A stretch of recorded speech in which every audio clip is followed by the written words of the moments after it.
नमस्कार, स्वागत है आप सबका जेन्स गवर्नमेंट एग्ज़ाम्स एकेडमी में। आइए देखते हैं आज 8 जुलाई 2020 की मुख्य खबरें। सबसे पहले खबर आ रही है, माईलैब ने एक मशीन लॉन्च की। माईलैब डिस्कवरी सॉल्यूशंस ने कोविड-19 कोरोना के लिए RT-PCR परीक्षणों सहित आवरणिक नैदानिक परीक्षणवाल प्रक्रियाओं को स्वचालित करने के लिए एक मशीन लॉन्च की है। यह मशीन 13 जुलाई से प्री ऑर्डर के लिए उपलब्ध होगी। इसका उपयोग कोविड-19 RT-PCR परीक्षणों सहित RNA और DNA आधारित परीक्षणों की एक विस्तृत श्रृंखला के लिए किया जा सकता है। यह विभिन्न नमूना प्रकारों जैसे प्लाज्मा, ऊतक, थूक का इनपुट ले सकती है। अगली खबर है, IIT रुड़की ने एक ऑनलाइन पाठ्यक्रम शुरू किया है। IIT रुड़की ने AI इन बैंकिंग पर अपना पहला ऑनलाइन कार्यक्रम शुरू किया है। 4 महीने का कार्यक्रम विली NXT के साथ मिलकर बैंकिंग क्षेत्र में कृत्रिम बुद्धिमत्ता को लागू करने के लिए IT पेशेवरों और स्नातकों को प्रशिक्षित करने पर ध्यान केंद्रित करेगा। यह मौजूदा के साथ साथ हाल ही में स्नातक हुए प्रौद्योगिकी और वित्त पेशेवरों के लिए है, यानी कि टेक्नोलॉजी एंड फाइनेंस प्रोफेशनल्स। अगली खबर आ रही है, क्विंटन डी कॉक को क्रिकेटर ऑफ द ईयर दिया गया। क्विंटन डी कॉक को दक्षिण अफ्रीका क्रिकेट के वार्षिक पुरस्कारों में क्रिकेटर ऑफ द ईयर नामित किया गया। 2017 के बाद यह उनका दूसरा सम्मान है। सीमित ओवरों में क्रिकेट में दक्षिण अफ्रीकी राष्ट्रीय टीम के कप्तान क्विंटन डी कॉक को test cricketer of the year पुरस्कार मिला। सलामी बल्लेबाज लारा वोल्वाडाट को महिला क्रिकेटर ऑफ द ईयर और ODI cricketer of the year चुना गया। अगली खबर है, भारत की पहली NPNT अनुरूप drone flight A200 remotely piloted aircraft system RPAS पर भारत की पहली no permission no take off NPNT से लैस ड्रोन की उड़ान सफलतापूर्वक पूरी हो चुकी है। कर्नाटक के तुमकुर के पास DGCA द्वारा पहचाने गए ग्रीन जोन में उड़ान भरी गई थी और यह ऑनलाइन परीक्षण और अनुमति प्रणालियों में एक महत्वपूर्ण सफलता को चिन्हित करता है। अगली खबर है, इजराइल ने 16 सैटेलाइट को स्पेन में लॉन्च किया है। इजराइल ने 6 जुलाई 2020 को पामहिम एयरबेस के एक लॉन्चपैड से कक्षा में नए 16 स्पाई सैटेलाइट लॉन्च किए हैं। OFAC 16 उन्नत क्षमताओं के साथ एक इलेक्ट्रो ऑप्टिकल ट्रोही उपग्रह है। यह 2017 में फ्लोरिडा से उड़ान भरने वाले स्पेसकॉम AMOS 17 के बाद एक इजरायली उपग्रह का पहला प्रक्षेपण था। उपग्रह का पेलोड एल्बिट सिस्टम द्वारा विकसित किया गया है। अगली खबर है, येस बैंक ने तत्काल ऋण सुविधा शुरू की है। येस बैंक ने एक त्वरित व्यक्तिगत ऋण वितरण सुविधा लोन इन सेकंड शुरू की है। बैंक द्वारा पहचाने गए खाताधारक बिना किसी दस्तावेज के इस त्वरित ऋण संवितरण सुविधा का लाभ उठा सकते हैं, यानी कि विदाउट डॉक्यूमेंट्स। योग्य ग्राहक तत्काल व्यक्तिगत ऋण के साथ लिए आवेदन करने के लिए लिंक के साथ एक संचय प्राप्त करेंगे। ऋण तुरंत पूरी तरह से कागज रहित और परेशानी मुक्त तरीके से खातों में जमा हो जाता है। अगली खबर आती है, इंजिति श्रीनिवास को IFSCA का अध्यक्ष नियुक्त किया गया। मंत्रिमंडल की नियुक्ति समिति ने अंतर्राष्ट्रीय वित्त सेवा केंद्रीय प्राधिकरण यानी कि international financial services centres authority के अध्यक्ष के रूप में इंजिति श्रीनिवास की नियुक्ति को मंजूरी दी है। पूर्व कॉर्पोरेट मामलों में सचिव और ओडिशा केडर की 1983 बैच के IAS अधिकारी 3 साल की अवधि के लिए international financial services centres authority के प्रमुख होंगे। IFSCA को हाल ही में वित्त मंत्रालय यानी कि फाइनेंस मिनिस्ट्री द्वारा 27 अप्रैल 2020 को स्थापित किया गया था। अगली खबर आती है, महाराष्ट्र सरकार ने एक जॉब पोर्टल लॉन्च किया है। महाराष्ट्र के मुख्यमंत्री उद्धव ठाकरे ने स्थानीय निवासियों को रोजगार के अवसर प्रदान करने के लिए महा जॉब्स पोर्टल लॉन्च किया है। पोर्टल कुशल, अर्धकुशल और अकुशल कर्मचारियों की भर्ती में मदद करेगा। हालांकि नौकरी पोर्टल पर पंजीकरण करने वाले लोगों के लिए अधिवास प्रमाण पत्र प्रस्तुत करना अनिवार्य है, यानी कि डोमिसाइल सर्टिफिकेट, आप जहां पे रह रहे हैं वहां का प्रमाण पत्र कि आप इस राज्य के निवासी हैं। नौकरी चाहने वाले पोर्टलों के माध्यम से 17 क्षेत्रों में आवेदन कर सकते हैं। अगली खबर है, वॉल्टेरी बोटास ने F1 ऑस्ट्रेलियन ग्रैंड प्रिक्स जीता। ऑस्ट्रेलियाई ग्रैंड प्रिक्स में मर्सिडीज के वॉल्टेरी बोटास ने जीत दर्ज की। फरारी के चार्ल्स लेक्लेयर ने दूसरा और मैकलेरेन के लैंडो नॉरिस ने तीसरा स्थान हासिल किया। रेस को 3 बार एक सुरक्षा गार्ड द्वारा बाधित किया गया और 20 ड्राइवरों में से 9 ने छोड़ दिया, जिसमें मैक्स वर्स्टापेन और अलेक्जेंडर एल्बोन दोनों रेड बुल्स शामिल थे, जिन्होंने 10 लैप्स बचने पर हैमिल्टन से आगे निकलने की कोशिश की और पहियों को छूकर ट्रैक से बाहर निकल गए। अगली खबर है, आयुर्वेद ने कोरोना वायरस रोगियों को ठीक किया। कर्नाटक में एक आयुर्वेदिक डॉक्टर गिरिधर कांजे ने बेंगलुरु में कोविड-19 कोरोना इलाज के लिए आयुर्वेद दवाओं का नैदानिक परीक्षण किया है। ट्रायल को बेंगलुरु मेडिकल कॉलेज की एथिक्स कमेटी ने मंजूरी दी थी। यह विक्टोरिया कोविड अस्पताल में 10 कोविड पॉजिटिव रोगियों पर किया गया था।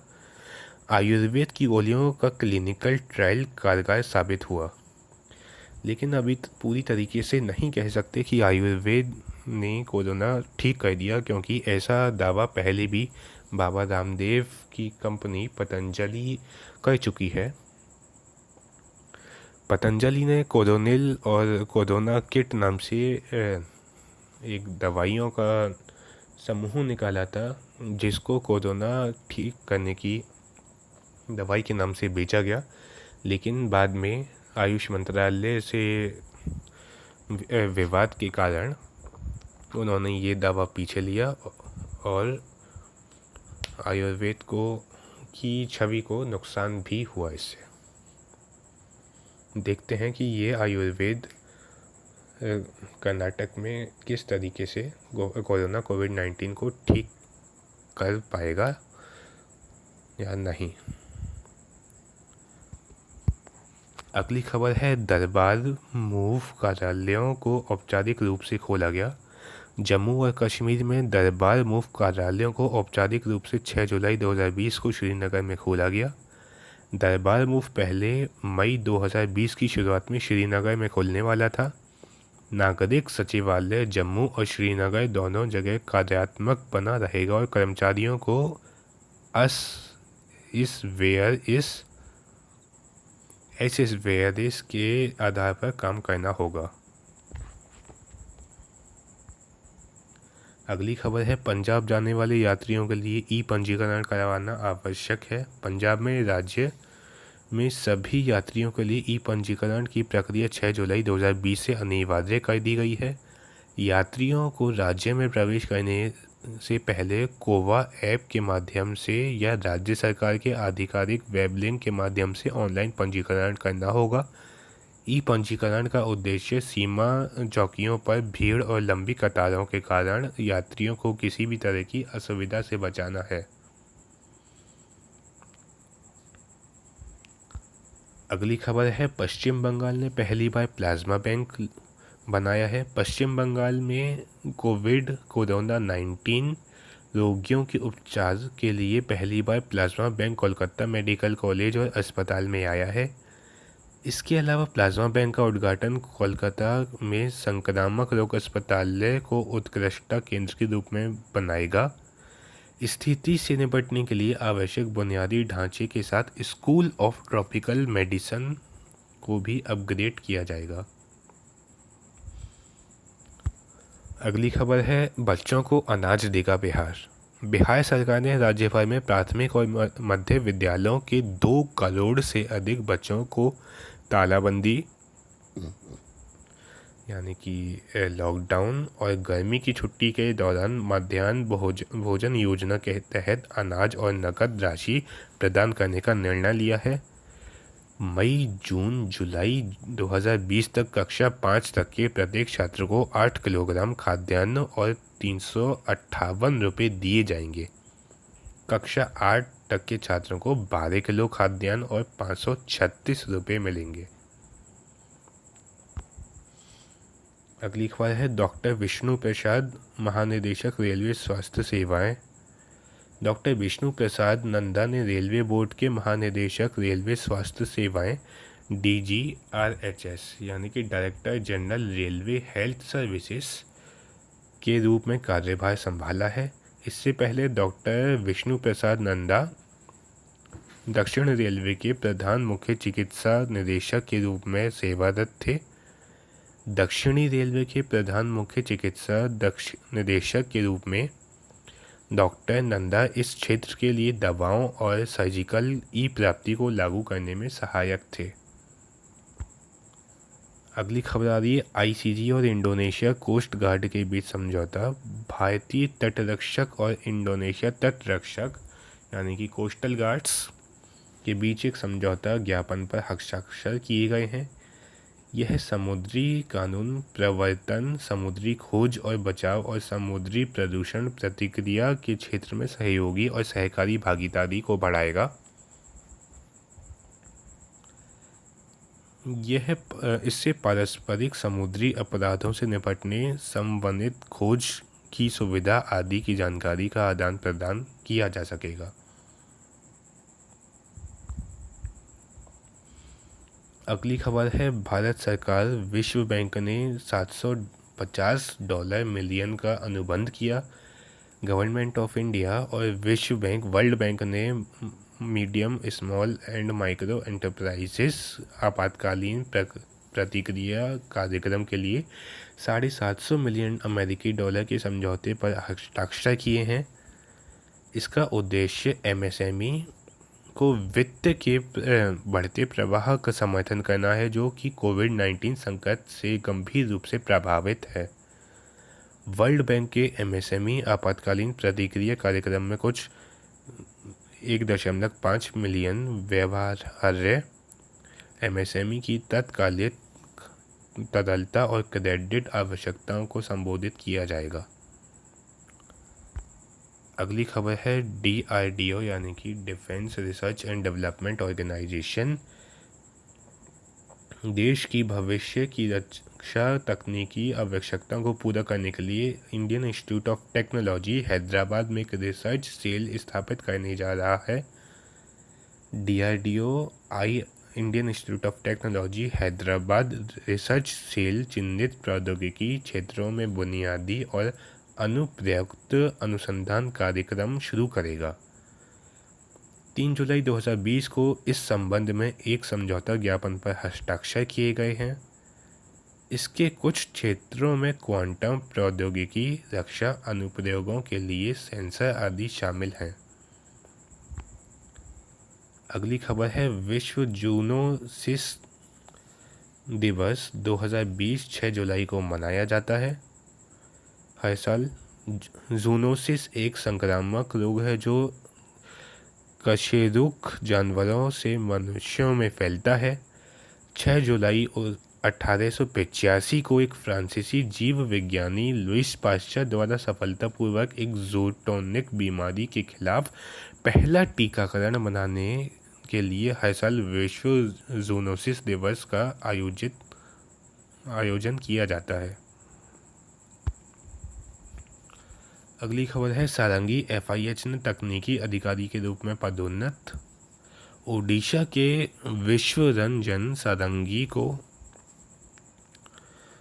तकनीकी अधिकारी एडवांसमेंट पैनल में FIH अधिकारी समिति द्वारा पदोन्नत किया गया है।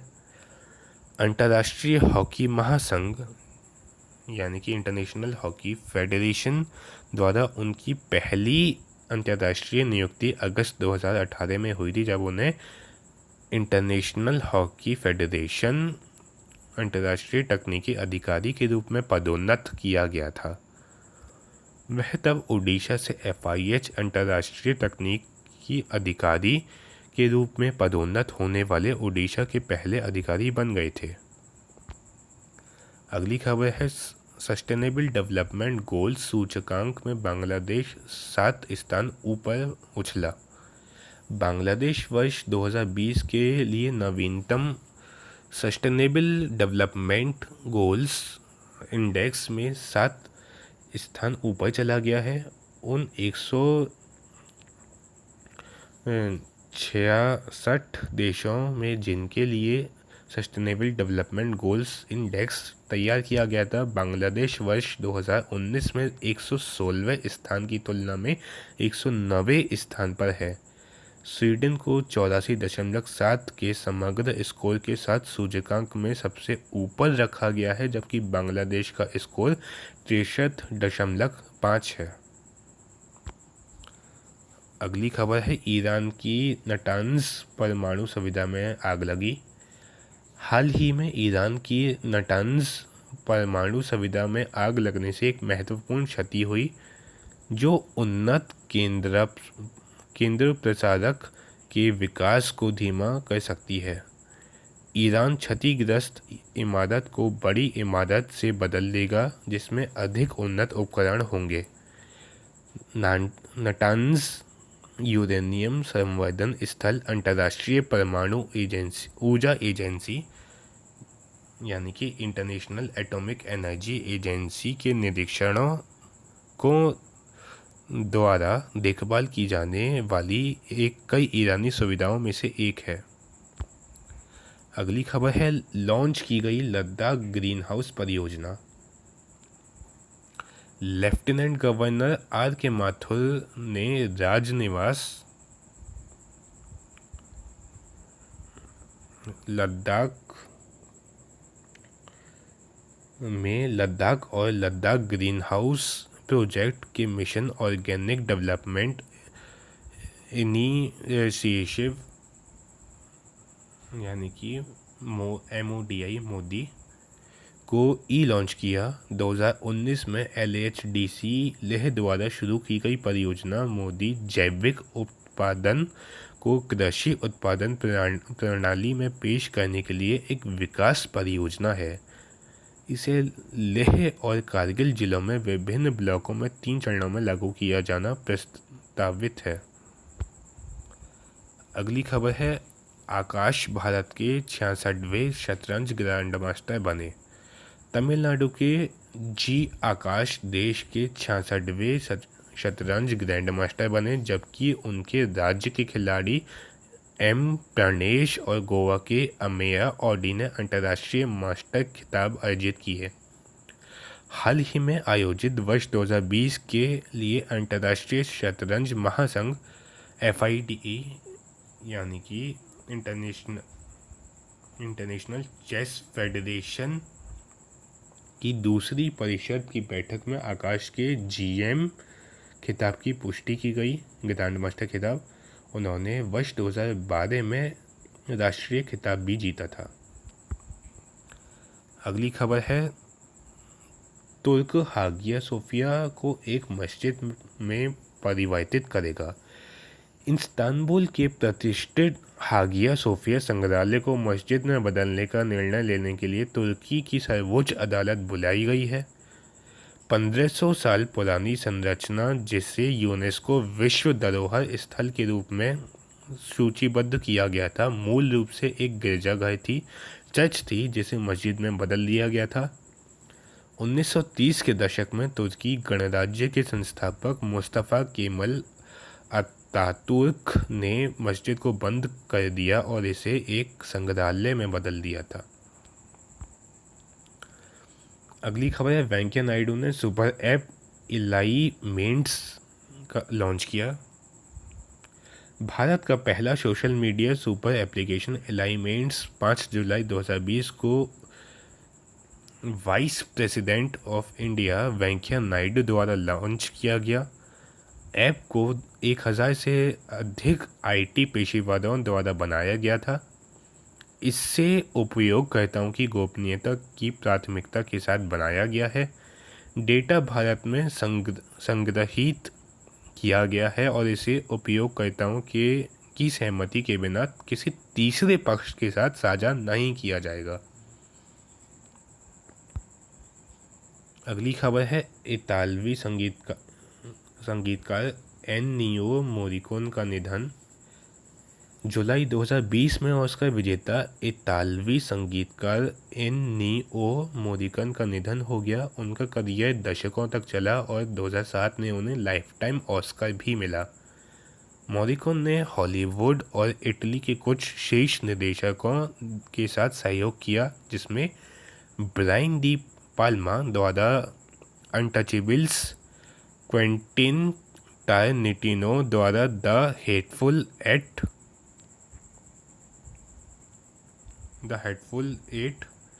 और गिल्लो